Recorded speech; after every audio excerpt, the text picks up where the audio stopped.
మీ business ఏదైనా మీ ఊర్లో promotion చేయాలంటే అది సుమన్ టీవీతోనే సాధ్యం. ఇప్పుడే సంప్రదించండి.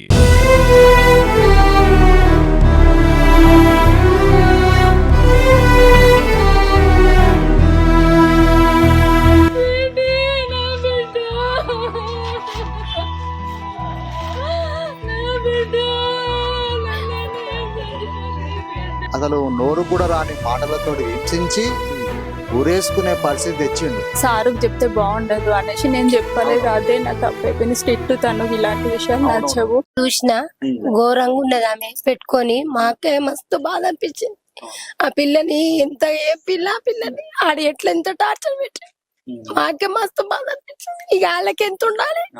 అందుకే చెప్తున్నాం సారు ఇసొంటోని ఆయనకి సాగిన శిక్ష పడాలి.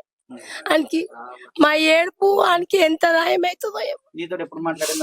అమ్మాయి మాట్లాడలే చూడమంటే నిన్న పోయి చూసిన నేను చాలా రోజులే మాట్లాడాలి. మా కోడలు అవుతుంది మరదలైతుంది అట్లా. అదే ఆయనకి శిక్ష పడాలి సార్ గంతే. మా తమ్ముడు ఏమంటాడు గంతే చెప్పేదే గంతే. మా పిల్ల ఎట్లా వచ్చిందో ఆడు కూడా అట్లా దానికి కూడా శిక్ష పడాలి. కంపల్సరీ శిక్ష పడాలి. ఆమంత మంచి లేదు. ఇప్పుడు మాకు బాధ, మాకెంత బాధ ఉందో ఆయనకు కూడా అంత బాధ కలగాలి. చాలా బాధ చాలా టార్చర్ పెట్టిండు. చాలా అంటే చాలా లక్షల వర్షాలు చదివించారు, లక్షల వర్షాలు చదివించారు. బంగారం చదువుకురు. ఆయనకి అంత శిక్ష పడాలి. మాకు అది కావాలి కోరిక. ఉంటది అనుకుని చదివించాను, కానీ ఇట్లాంటి అని మాకు తెలియదు. కానీ పిల్లల్ని స్కూళ్ళకు పంపాలంటే ఇప్పుడు వణుకు పుడుతున్నది మాకు. ఎంత ఆడపిల్లలు అనుకుంటే అడుగు దొక్కుతున్నారు కానీ ముందుకు నడిపిస్తలేరు. సరిగా ఉంటే ఇంత పరిస్థితి ఎందుకు వస్తుంది సార్? ధైర్యంగా అంటే అదే ఆడది ఆ కడప లోపలే ఉండాలి కానీ కడప దాటొద్దు అని న్యాయమే చెప్తున్నది. ఆడ గవర్నమెంట్ చెప్తానే ఉన్నారు కదా, పోలీసు వాళ్ళు అదే మాట, ప్రతి ఒక్కరు అదే మాట చూపిస్తూనే ఉన్నారు కదా. ప్రతి ఒక్కటి చెప్పుకోరా అని మెసేజ్లు అవి చెప్తున్నా కదా. వాళ్ళ పేరెంట్స్ లైఫ్ లో కూడా అట్లాంటి మాటలు వాళ్ళు వాడని మాటలు కూడా వాడు వాడిండంటే వానికి అంత డేర్ ఉన్నది. వానికి చనిపో అని కాదు, చెప్పుకోరా అని మాటలు మెసేజ్ కూడా నిన్న పెట్టిరు కదా. చెప్పుకోరా అన్ని ఘోరంగా మాటలు. నీకు అసలుకి వాల్యూవే లేదే, నువ్వు బతికి వేస్టే అని అన్నాడట. వాడెవడు అనేతందుకు బతికి వేస్ట్ అని అనేతందుకు వాడెవడు? ఇప్పుడు మాకు కూడా ఉన్నాడు వానసంటి కొడుకు, మాకు కూడా ఉన్నారు. రేపు వాని చూసి మా పిల్లలు కూడా అయితే అట్లాంటి వానికి కావద్దు. మా పిల్లకు జిల్లెడగడ్డతో పెళ్లి చేసి పంపించినాం, వానికి కూడా గదే పరిస్థితి కావాలి. మాకు వాని మీద పగ కాదు. మా అమ్మాయి జోలికి వచ్చిండు కాబట్టి మేము వాడిని అన్నాడు, లేకుంటే వాడెవడు మేమెవరు అన్ననికి. వాడెవడు చావు నీకు అసలు వాల్యూ లేదే, నీకు అసలుకి బతుకు వేస్టే నువ్వు అంటాడట. వాడు ఏం చేసినోడు, ఏం పెట్టిండు, మాకు అది కావాలి. పోనీ వానికి మా అమ్మాయికి అయినట్టు వానికి కావాలి అంతే, అంతే, ఇంకొకటి ఏం లేదు. నిన్న తెలిసింది, ఇట్లా అని తెలియదు. ఇక్కడికి వచ్చినాకనే తెలిసింది. ఇట్లా అని తెలియదు. అంత ఘోరం చేసి వాడు కూడా అట్లా సావాలి. ఏంగో ఆమె చచ్చినట్టు అమ్మాయి చచ్చినట్టు వాడు కూడా చావాలి, సావ కొట్టాలి, ఉండకూడదు. ఇంకా కడమ పిల్లలు కూడా ఖరాబ్ అవుతారు. వాని బుద్ధులు వస్తాయి ఇంకో పిల్లలకు కూడా. వాని తల్లిదండ్రులు కూడా అట్నే ఉసురు అనాలి.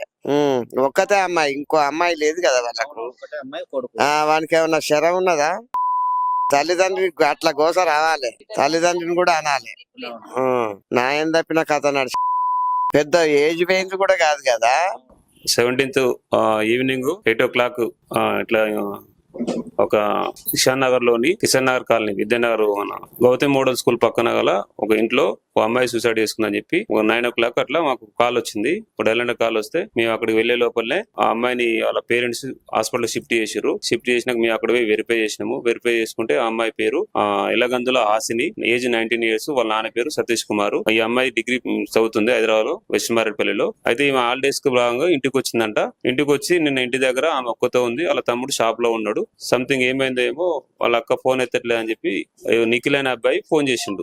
ఇన్స్టాగ్రామ్ లో ఫోన్ చేసి చెప్తే ఈ ఎవరైతే వాళ్ళ తమ్ముడు సాయి ఇంటికి వెళ్ళి చెక్ చేస్తాను చూసరికి బయట మెష్ డోర్ పెట్టి ఉన్నది. డౌట్ వచ్చి అతను ఆ మెష్ డోర్ లోపల నుంచి ఆ మెష్ బ్రేక్ చేసి ఆ డోర్ ఓపెన్ చేసుకుని లోపలికి వెళ్ళి చెక్ చేసుకున్నారు. బెడ్రూమ్ లో స్లాబ్ గల హుక్కు హ్యాంగింగ్ చేసుకొని ఉన్నది. ఈ విషయాన్ని మనకు చెప్తే మనం ఎవరైతే వాళ్ళ ఫాదర్ ఉన్నాడు, మాకు నిఖిల్ అనే అబ్బాయి మీద డౌట్ ఉన్నది అని చెప్పి కంప్లైంట్ ఇస్తే దాని మీద కేసు రిజిస్టర్ చేసినాము. క్రైమ్ నెంబర్ 445/24 కింద. సస్పెక్టెడ్ డెత్ కింద చేసినాము. అది లేట్ నైట్ కాబట్టి, నైట్ 11 గంటలకు కాబట్టి, నెక్స్ట్ మార్నింగ్ మేము మళ్ళా విచారణకు వెళ్ళేసరికి వాళ్ళ మదర్ ఏం చేసిందంటే మా అమ్మాయి ఫోన్ లో కొంత డేటా ఉన్నది, ఏది కొంచెం చార్జ్ చేసినది, అబ్బాయి చార్జ్ చేసినది, ఆ డేటా చూపించినది. ఆ డేటా స్క్రీన్ షాట్ చేసి చూపిస్తే అందులో ఈ నిఖిల్ అనే అబ్బాయి, నారగోని నిఖిల్, సన్నాపు ఆనంద్, వీళ్ళ సొంత ఊరు వచ్చేసి టేకులో సోమవారం వలిగొండ, ప్రజెంట్ ఉండేది మేడిపల్లిలో. ఈ అబ్బాయి ఈ అమ్మాయికి చిన్నప్పుడు మన ఎల్కేజీ నుంచి 7th class Gautam model school లో చదువుకున్నప్పుడు ఒకే క్లాస్మేట్. ఇంటర్ లో మళ్ళా నెక్స్ట్ పరిచయం అయ్యారు. ఈ స్నాప్ చాట్, ఇన్స్టాగ్రామ్ లో వీళ్ళు చాట్ చేసుకునే వాళ్ళు. ఆ విధంగానే గత 1 year నుంచి ఇద్దరు లవ్ చేసుకోవడం జరిగిందని తెలిసినది. మరి ఇప్పుడు ప్రేమ వ్యవహారం ఉన్నప్పుడు వీళ్ళు మెసేజ్ ఎందుకు సార్ అంత ర్యాష్ గా చేయాల్సి వచ్చింది? అయితే ఏమైందంటే ఇతనికి కొంచెం అనుమానం ఎక్కువ ఉండడం జరిగినట్టుంది. అనుమానంలో భాగంలో ఏదైతే 17th రోజు మధ్యాహ్నం ఆఫ్టర్నూన్ ఎవరు వాళ్ళ వరుసకు మామ కొడుకు అయిన ఇతనికి అమ్మాయి కంటే చిన్న ఏజ్ అతనితో దుర్గా అనే వ్యక్తి నడుచుకుంటా వెళ్తుంటే నేను షాపు పోతున్నా అని చెప్పిందట. ఈమె చాట్ చేసిందంట. ఆ చాట్ చేసుకోవడంలో ఇతను ఏం చేసినా అనుమానించిండు, ఈమెకు ఇంకో బాయ్ ఫ్రెండ్ ఉండని చెప్పి అనుమానించడం. దాంట్లో వీళ్ళు మా మెసేజ్లు అనేది రాశిగా చేయడం, అమ్మాయిని క్యారెక్టర్ పరంగా తిట్టడం, చనిపోవని ప్రేరేపించడం, నువ్వు ఉండి వేస్ట్ అని చెప్పడం వల్ల అమ్మాయి మనస్తాపం చెంది ఇంటికి వెళ్ళి ఎవరు లేని సమయంలో ఉరి వేసుకోవడం, చనిపోవడం జరిగింది. కావున ఇంకోటి దీంట్లో పెళ్లి కూడా చేసుకోనని చెప్పిండు. నేను లవ్ చేసి పెళ్లి చేసుకోకపోతే ఎట్లా, పేరెంట్స్ ఒప్పించి పెళ్లి చేసుకుందాము అని చెప్పి అమ్మాయి రిక్వెస్ట్ చేసినా గానీ అతను కొంచెం గట్టిగా అనేసరికి మనస్తాపం చెంది ఉరేసుకొని చనిపోవడం జరిగింది. ఈ విషయంలో ఎవరైతే నారగోని నిఖిల్ని మనం అరెస్ట్ చేసి రిమాండ్ పంపడం జరిగింది. అమ్మాయి పోస్ట్ మార్టం చేసి బాడీని వాళ్ళకి హ్యాండ్ ఓవర్ జరిగింది. ఇది టెక్నికల్ గా ఎవిడెన్స్ ప్రూవ్ చేసి ఎవరైతే బాధితులకు న్యాయం జరిగే విధంగా, అక్యూజ్కి శిక్ష పడే విధంగా మేము ప్రయత్నం చేస్తాం. సార్ ఇంకోటి సార్, ఈ మధ్య కాలంలో యువత పెడదారి పడుతున్నారు. నిజంగా డ్రగ్సే కావచ్చు, అవే కావచ్చు, ఈ మెసేజ్లే కావచ్చు, నిజంగా ఇన్స్టాగ్రామ్ కావచ్చు. మరి యువతకు మీరు ఇచ్చే సలహాలు ఏంటి సార్? అసలు ఎందుకు ఇంత ఇవన్నీ జరుగుతున్నా కూడా ఎందుకు యువతకు మేలుకోలేకపోతారు? అసలు మీరు అవేర్నెస్ ఎలాంటి కార్యక్రమాలు చేస్తారు? మేము రెగ్యులర్ గా ప్రతి కాలేజీలో, స్కూళ్ళల్లో అవేర్నెస్ ప్రోగ్రామ్స్ కండక్ట్ చేస్తున్నాము. మీరు చెప్పేది వాళ్ళకు క్లియర్ చెప్తున్నాం. కానీ కొంతమంది పేరెంట్స్ వాళ్ళకు కూడా గైడ్ చేసుకుంటూ, వాళ్ళని వాచ్ చేసుకుంటూ, మా పిల్లలు ఎట్లా ఏం యూజ్ చేస్తారు, సెల్ ఫోన్లో కానీ ల్యాప్టాప్లో కానీ ఎట్లా వాళ్ళు ఎవరితో చాట్ చేస్తారు, అది ఎంతవరకు అద్దులు మీరుతుందని ఒకసారి చెక్ చేసుకోవాలి వాళ్ళు కూడా. ఇంకోటి ఎక్కువ మిస్సింగ్ కేసులలో కూడా ఇది ఏదైతే ఎల్ఓపి కేసులలో కూడా చాలా వరకు ఈ స్నాప్ చాట్లు, వాట్సాప్లు చేయడం వల్లనే వాళ్ళు అవతల వ్యక్తి ఎవరని తెలుసుకోకుండానే ఈ వెళ్ళిపోవడాలు, తర్వాత తెలుసుకొని మళ్ళీ తిరిగి రావడాలు ఇవన్నీ జరుగుతున్నాయి. కావున దీని గురించి మేమైతే మా పోలీస్ తరఫు నుంచి, భువనగిరి టౌన్ పోలీస్ నుంచి కూడా రెగ్యులర్ ఈ సరౌండింగ్ స్కూల్స్ కానీ కాలేజీల కూడా అవేర్నెస్ ప్రోగ్రామ్ కండక్ట్ చేస్తున్నాము. పేరెంట్స్ కూడా దీనికి సహకరించాలి. దాంతోపాటు కాలేజ్ యాజమాన్యం కూడా బాధ్యత తీసుకుంటే ఈ కొన్ని తగ్గుముఖం పడుతుంది. నిజంగా ఈ తల్లిదండ్రుల ఆవేదన చూస్తే చాలా బాధ కలుగుతుంది. ఎందుకంటే మొన్న 6:09 చివరిగా ఫోన్ చేసింది, మాట్లాడింది, తల్లిదండ్రులతో మాట్లాడింది, ధైర్యం చెప్పింది, రండి నాన్న వచ్చాక మనం మాట్లాడుకుందామని కూడా చెప్పింది, తిన్నారా అంటే తిన్నా అని కూడా చెప్పింది. కానీ అంతలోపే ఇంత దారుణానికి ఎగబట్టిందంటే మనం నమ్మలేకపోతున్నాం. మాకు కూడా అనుమానాలు ఉన్నాయని చెప్పి వాళ్ళు కూడా చెప్తున్న పరిస్థితి. ఎందుకంటే తలకు దెబ్బ తాకిందని చెప్తున్నారు. మరి నిజంగా మరి ఆ సమయంలో, ఎందుకంటే ఆమె బయటికి వెళ్ళిన సమయంలో అతను చూసి ఇబ్బంది పెట్టి అలా తమ్మునికి ఫోన్ చేశాడట. ఏమని ఫోన్ చేశాడు, మీ అక్క ఏం చేస్తుంది చూడుకో, మీ అక్కతో మాట్లాడిరా అని చెప్పి ఇట్లా వల్గర్ గా మాట్లాడము, అప్పటికే మెసేజ్ చేయడము, ఇన్స్టాగ్రామ్ మెసేజ్ చేయడం, రోజు ఇబ్బంది పెట్టడం జరుగుతూనే ఉన్నాయి. దాని తదనంతరము వీళ్ళ తమ్మునికే ఫోన్ చేసి, వీళ్ళ కొడుకు అనమాట, తమ్ముడు అంటే ఇలా కొడుకు, ఆ చనిపోయిన అమ్మాయిల తమ్ముడు, మరి ఫోన్ చేసి అక్కకి ఏమని చెప్పడం అయితే నిజంగా వాళ్ళ ధైర్యానికి మరి ఏందో చెప్పలేనటువంటి పరిస్థితి. వాళ్ళు ఏమని కోరుకుంటారంటే ఖచ్చితంగా వీళ్ళకు జీవిత శిక్ష విధించాలి. ఎంతమందిని ఇలా చేస్తారు? నా కన్న కూతురు ఇన్నేళ్లు పెంచుకున్నాను, ఆమెను ఇంకా చాలా మంచి విద్యలో కూడా చాలా మొదటి స్థానంలో ఉండేది, చాలా మంచి చదివిపించుకున్నాము, ఉత్తమంగా తీర్చిదిద్దాము, నేను కూడా ఒక ఆర్ఎంపీ డాక్టర్ను, నేను కూడా ప్రజలకు సేవ చేస్తున్నాను, అలాగే నా కూతురు కూడా ఉండాలని చెప్పి ఆయన తప్పించిన సందర్భంలో ఇలాంటి సంఘటన జరగడం అయితే చాలా బాధాకరము.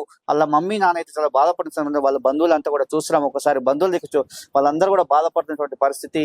ఎందుకంటే చట్టాలు సరిగా లేవు, ఇంకెన్ని రోజులు ఇటువంటి వ్యవస్థలు అని చెప్పి వాళ్ళు కూడా కోరుకున్నటువంటి పరిస్థితి. ఎందుకంటే ఇవి చంపేస్తున్నారు, మళ్ళా నెక్స్ట్ రోజే వచ్చి బయట తిరుగుతున్నారని చెప్పి చాలా మంది ఇట్లే చేస్తున్నారని చెప్పి వాళ్ళ తండ్రి యొక్క ఆవేదన మాత్రం చాలా బాధ కలుగుతున్నటువంటి విషయము. నిజంగా మరొక్కసారి అయితే ఆలోచన చేయాలి ఈ ప్రభుత్వాలు కానీ. ఎందుకంటే ఇన్ని సంవత్సరాలు పెంచిపోసినటువంటి తండ్రికి బాధ ఎట్లా ఉంటుందండి. ఒకసారి మనం కూడా సుమన్ టీవీ నుంచి కూడా వాళ్ళు కూడా ధైర్యం చెప్పినటువంటి పరిస్థితి. ఎందుకంటే అతనికి కేవలం ఒక పాప ఒక బాబు. ఇప్పుడు పాపని కోల్పోయినటువంటి అతను నిజంగా చాలా బాధపడుతూ ఆయన చెప్పినటువంటి విషయాలను అయితే చాలా బాధ కలిగినటువంటి విషయం ఇక్కడైతే.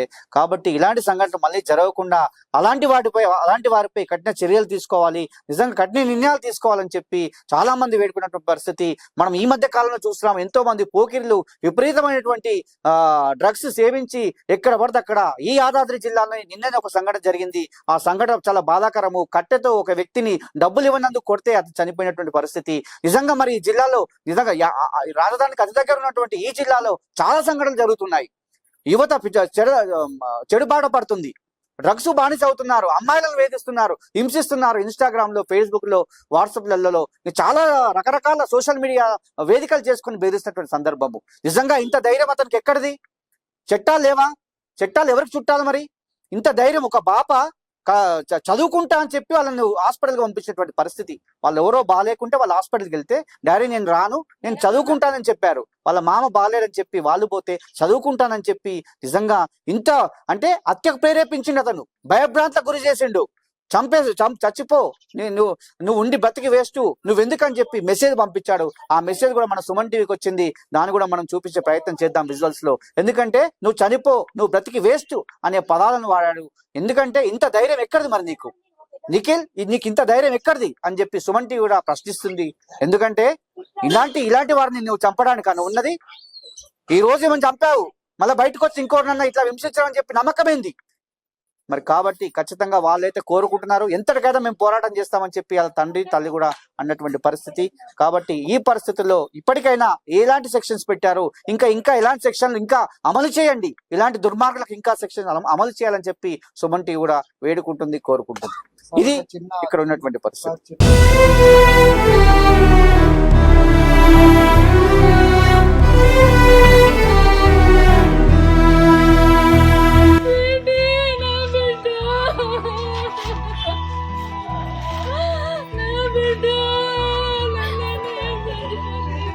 అసలు నోరు కూడా రాని మాటలతో హింసించి ఊరేసుకునే పరిస్థితి తెచ్చిండు. సారుకు చెప్తే బాగుండదు అనేసి నేను చెప్పలేదు. అదే నా తప్పైపోయింది. స్ట్రిక్ట్ తను ఇలాంటి విషయాలు నచ్చవు.